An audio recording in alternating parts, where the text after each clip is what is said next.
Salimi साहब, क्या कहेंगे कि कितने स्कोर आज होने चाहिए? पाकिस्तानी टीम जो है इतने पे अगर रोक लेती है ऑस्ट्रेलियाई टीम को तो हमारे लिए बेहतर होगा, और अगर क्या पहले 1-2 विकेट्स गिर जाएं तो वो टीम प्रेशर में आ जाती है? जी बिल्कुल, जिस तरीके से जाहिर मकसूद साहब ने बड़ा तफसील के साथ वो बताया था कि ये जो विकेट है ना, ये भी ज़रा अपना स्पिन को ज़्यादा वो कर रही है। और आपने देखा होगा कि जो दूसरा मैच था उसमें अगर सिर्फ 3 प्लेयर देखा जाए, शादाब खान थे उसमें, इरफात बिन हास थे और गाजी गौरी, अगर इन तीनों के रन निकाल दिया जाए तो बाकी जो 8 प्लेयर्स हैं उन सब ने मिलकर 49 स्कोर किया था। तो आप ये देख लें कि पाकिस्तानी बॉलिंग में हालांकि बहुत अच्छी बॉलिंग का मुजाहरा कर रहे हैं, लेकिन पाकिस्तानी बॉलर को कोशिश करनी चाहिए कि जितनी जल्दी हो सकता है कि आउट किया जाए, क्योंकि जितने जल्दी हम इनको आउट करेंगे उतना ही जो हमारे जो बैटर हैं उनके लिए टारगेट आसान होगा। क्योंकि आज का जो मैच है वो सीरीज़ का भी फैसला करेगा और डू और डाई वाला मैच है। तो मैं समझता हूं कि ना सिर्फ तीनों शोबों में पाकिस्तान टीम को परफॉर्मेंस का मुजाहरा करना चाहिए, और अगर कोई 220 तक पाकिस्तान टीम अगर ऑस्ट्रेलिया को यहां तक महदूद करने में कामयाब रहती है तो मेरा ख्याल है कि अगर पाकिस्तान के जो टॉप ऑर्डर जो बैट्समैन हैं वो अगर थोड़ी सी हिम्मत करे और इस बार ज़रा जम के खेले तो मेरा ख्याल है कि अगर 220 तक स्कोर हो जाए तो पाकिस्तान टीम कर सकती है। लेकिन इसमें थोड़ी सी पाकिस्तान टीम को एक स्ट्रेटजी भी अपनानी होगी। जो बड़ा प्लेयर होता है ना, जैसे बाबर आजम है, वो कुछ भी ना करें, रन बहुत ज़्यादा तेज़ी से ना करें, लेकिन सिर्फ और सिर्फ विकेट पे खड़े रहे, तो जो दूसरी टीमें होती हैं, जो बॉलर्स होते हैं, वो उन पर एक नफसियाती प्रेशर होता है। मेरा ख्याल है कि बाबर आजम समेत सलमान अली आगा अभी तक परफॉर्मेंस का मुजाहरा नहीं कर सके। आज वक्त है सलमान अली आगा भी अच्छी परफॉर्मेंस का मुजाहरा करे, और जितने भी जो सीनियर प्लेयर हैं वो सीनियर होने का सबूत है। जूनियर जो प्लेयर हैं उनको बाकायदा गाइड करें कि भाई आपने बैटिंग ऐसे करनी है। आपने टॉप ऑर्डर की बात की, तो आज आपको टॉप ऑर्डर से कोई उम्मीद है? क्योंकि हमारा मिडिल ऑर्डर तो फिर काम कर रहा है, टॉप ऑर्डर तो आता है और फिर चला जाता है। जी मेरी उम्मीद तो दुनिया कायम है, और जिस तरीके से हमारे जो क्रिकेट फैन है ना, कभी भी हौसला नहीं हारते। टीम हारती है, दिल बर्दाश्त होते हैं, लेकिन फिर अगले दिन जब मैच होता है, कोई भी मैच होता है, वो ग्राउंड में पहुंच जाते हैं और उनको सपोर्ट करते हैं। तो मैं समझता हूं कि हमारी जो ओपनिंग है, जो ओपनर है, उनको हमारे जो क्रिकेट फैन है उनसे सबक लेना चाहिए। कोई बात नहीं है अगर 2 मैचों में अगर वो अच्छी परफॉर्मेंस नहीं दे सके, जो माजी है वो माजी का हिस्सा हो चुका है। अब उनको इस मैच पे फोकस करना चाहिए। और ये देखें कि जो लास्ट जो दूसरा मैच हुआ था उसमें हमारे जो ओपनर आउट हुए थे ना, उनको ऑस्ट्रेलिया के जो बॉलर है उन्होंने आउट नहीं किया था, इन्होंने खुद विकेटें दी थी। कोशिश करें कि 2020 मैच नहीं है, ये जेन में बिठा लें, ये वनडे मैच है। वनडे मैच को वनडे मैच की तरफ खेले और मैडल पे जाके खेले। जो विकेट जितनी भी टफ हो, मुश्किल हो, लेकिन अगर बैट्समैन जब मैडल पे खेलता है रन्स बनते हैं। और अगर स्टार्ट में सिंगल भी आप ले, जरूरी थोड़ा है कि आप चौका मारे, छक्का मारे तो फिर ही जीत सकते हैं। नहीं, जब आप सिंगल करते हैं, डबल होता है, तो जो दूसरी टीम होती है उसके जो बॉलर है उनको उनके ऊपर प्रेशर।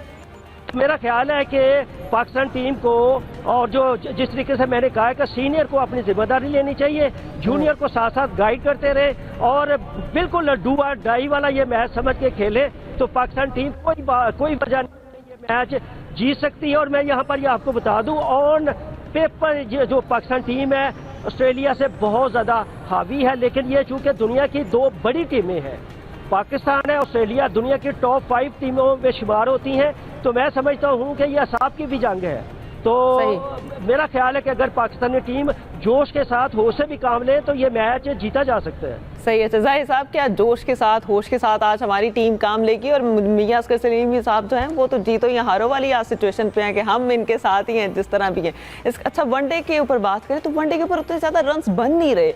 ये तो बिल्कुल लग रहा है लाइक जैसे इंडिया का IPL, इतने रन्स तो वहाँ भी बन जाते थे। ये खिलाड़ियों के लिए नुकसानदेह बात नहीं है? देखिए, यही तो बात हो रही है कि पाकिस्तान में स्पिन जो है ट्रैप बनाए गए हैं, यहाँ पर खेलना ज़रा मुश्किल होता है, बड़ा मुश्किल था स्कोर करना। यहाँ पे पहले मैच में भी सिर्फ 200 कर सकी ऑस्ट्रेलिया, दूसरे में 231 किए, थे। हालांकि आपको पता होगा अब तो 230 और 40 T20 में भी रन हो जाते हैं। तो जब स्पिन ट्रैक बनेगा यहाँ पर खेलना मुश्किल होगा।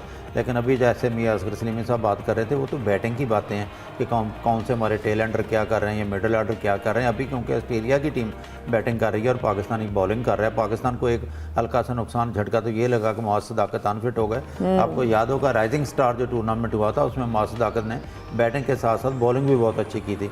इस सतह पे आके उनको ज़रा कम चांस मिलता रहा। सलमान आगा को बॉलिंग बहुत कम दी जाती है, लेकिन पाकिस्तानी स्पिनर्स बाकी मौजूद हैं और फास्ट बॉलर क्योंकि अब तो मुसलसल हारिस रऊफ को भी 3 मैच मिल गए, कप्तान खुद शाहीन अफरीदी है जिन्होंने पहले ओवर में विकेट ली थी। तो पाकिस्तानी बॉलर्स को कम अज़ कम पूरी कोशिश करनी चाहिए उनको कम अज़ कम रन पर रोक सकें। और जाहिर है बैटिंग करने वाली टीम की तो ख्वाहिश होती है कि एक बड़ा स्कोर करे और दूसरी टीम को जो है अंडर प्रेशर लाए। तो अब देखना यह है कि किस हद तक पाकिस्तानी बॉलर जो है यहाँ पे नपीतुली बॉलिंग करते हैं और शादाब भी अपनी कसम तोड़ दें जो उन पर तनकीद हो रही है। और थोड़ा सा एक एडवांटेज भी उनको मिला कि उन्होंने 71 रन की शानदार इनिंग्स खेली और पिछले 5 मैचों में उनकी कोई विकेट नहीं है। इन दोनों मैचों में उन्होंने रन्स देने में 50 की है। वैसे मुझे लगता है जाहिर साहब उन्हें आज़ाद छोड़ देना चाहिए, उन्हें कहना चाहिए वो जीतो या हारो वाली सिचुएशन में कि ठीक है तुम जो कर रहे हो तुम करो, थोड़ी देर रिलैक्स रहो। ऐसा ही है। लेकिन अच्छा आज तो की जाती है कि चलें शायद आप पूरी टीम मिल के कुछ कोशिश करे तो बेहतर है। अच्छा महफाज, आप क्या कहेंगे कि जो ऑस्ट्रेलियाई बैटर्स हैं वो कितना टफ टाइम दे सकते हैं और कौन कौन सा बैटर है जो जिसको अगर आउट जल्दी कर दिया जाए तो हमारी जान छूट जाएगी? और जैसे कि असगर सलीमी साहब कह रहे थे कि हमारा जो टॉप ऑर्डर है अगर वो अच्छा खेल जाता है तो फिर कुछ बेहतर हो सकता है। आपको टॉप ऑर्डर से कोई उम्मीद है? देखिए, अभी अगर ऑस्ट्रेलिया टीम की बात करें 10 ओवर में उनके 41 रन से, हम यही बात कर रहे थे ऑफ कैमरा भी कि उनकी कोशिश यही है कि वो संभल कर खेलें, कोई ऐसा रिस्की शॉट ना खेलें जिससे वो विकेट दे बैठें। लेकिन आपको पता है अभी पाकिस्तान ने अपना रिव्यू लॉस्ट किया है, जॉश इंग्लिश को आउट नहीं करार दिया गया, लेकिन उसके बाद फिर मानस लबुशन ने एक रन लेने की कोशिश की और वो आउट हो गए। तो प्रेशर ऑस्ट्रेलिया टीम पर बढ़ेगा, उन पर अब और जिम्मेदारी होगी कि वो मैच्योर इनिंग्स खेलने। और अभी हमने स्क्रीन पर देखा कि मानस लबुशन जब ड्रेसिंग रूम में गए तो बहुत मायूस नज़र आए, उन्होंने जो अपना सर भी पकड़ लिया। तो मेरा यही ख्याल था कि गैर ज़रूरी रन उन्हें नहीं करने चाहिए, सिर्फ फोकस रखें अपनी बैट पर। और जहाँ तक पाकिस्तानी बॉलर्स की बात है, शादाब पर जिम्मेदारी आज यकीनी तौर पर होती है।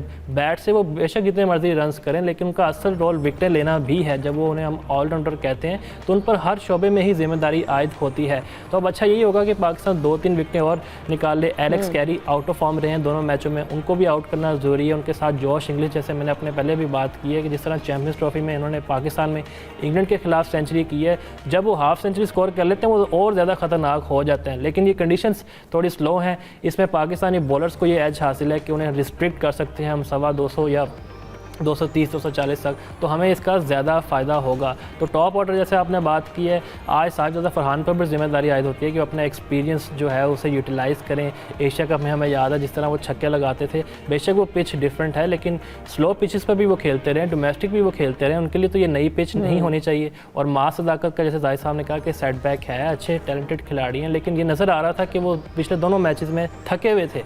तो आज वो यही वजह है कि शायद वो इंजर्ड हो गए। दुआ करते हैं कि वो जल्दी ठीक हो जाए, बैटिंग करने आए, क्योंकि उनका परफॉर्म करना टॉप ऑर्डर से भी हमारे लिए बहुत ज़रूरी है। तो उम्मीद करते हैं कि एक्साइटिंग मैच ज़रूर होगा। सही। अच्छा जाहिद साहब, हमारी टीम या हमारे खिलाड़ी उतना अच्छा परफॉर्म नहीं कर पाते और हम हमेशा बात करते हैं कि इंटरनेशनल खिलाड़ी जो हैं वो ज़्यादा अच्छा खेलते हैं। क्या वजह है? इंडिया के सामने हम प्रेशर में आ जाते हैं, बांग्लादेश में जो कारकर्दगी रही है पीछे वो भी हमने देखा है, अब भी कुछ खास मज़ा नहीं आ रहा। अल्लाह करे आज हम मैच जीत जाएँ। तो बेसिक रीज़न है क्या इसकी? बेसिक रीज़न आपको पता ही है, क्योंकि वर्ल्ड कप T20 अभी ख़त्म हुआ तो लगता है ऐसा था कि सलमान आगा के खुद जगह नहीं बनती और अभी शाहीन अफरीदी पूरी तरह फिटनेस मसाइल का शिकार थे। आपको याद होगा टेस्ट मैच दोनों खेले, उसमें शाहीन अफरीदी को पहला टेस्ट दिया गया, दूसरे टेस्ट में उनको बाहर आराम दिया गया, बाहर बिठा दिया गया। तो मेरिट पे जब सिलेक्शन होगी, और सुफियान मुकीम का हम बार बार जिक्र करते हैं, जो मेरिट पे खिलाड़ी आता है। अब अब्दुल समद जो है आपको याद होगा पेशावर ज़ल्मी की तरफ से खेलते हैं और PSL में वो अच्छा खेल का मुजाहरा किया था, लेकिन T20 की बेस जब बनाएंगे और डोमेस्टिक को प्रेफर नहीं करेंगे तो फिर रिजल्ट ऐसे ही आएंगे। मेरिट पे अगर टीमें बनेंगी, सिर्फ दोस्तियां नहीं नवाजी जाएंगी, तो फिर तो की जा सकती है कि पाकिस्तानी टीम बेहतर होगी।